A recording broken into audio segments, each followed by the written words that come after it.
တော့ကားမောင်းနေကိခွေးကန်ပြီးတော့လမ်းလျှောက်နေတယ်စောက်ကြီးမပါလားနော်ဒီလိုဆိုမှမင်းတို့တွေ့ဘူးမှမထင်ဘူးနော်တော့ကားမောင်းနေကိကိုငါတို့ခွေးကန်ပြီးလမ်းလျှောက်တယ်ဒီကောင်ကိုင်လာတဲ့ခွေးကြီးလေထွန်သက်ခွေးကြီးနဲ့အမှ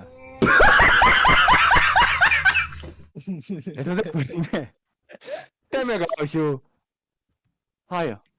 နောက်တစ်ဖက်နောက် လေတက်လို့ရပေါ့ငါတက်မယ်ဘယ်လိုတက်အောင်အော်ရ အနာကလိုက်ရစီဖြည့်ပြီလားဒီဇယ်ဖြည့်ရမယ်ဒါအင်ဂျင် ဟမ်ဒီမှာလီတယ်လေဖက်ငါစောက်ခွေးငါ့ကိုတင်းရလာပန်းနေမမေ့စောက်ခွေးရချစ်ဟောတင်းနေပန်းနေတယ်ရမရဘူးရလည်းခုမရဘူးဘယ်လိုလုပ်အောင်ခဏလေးတွေးရတခုစားလိုက်လေမင်းဘာလို့တွေးရောနေကားမောင်းကြည့်လိုက်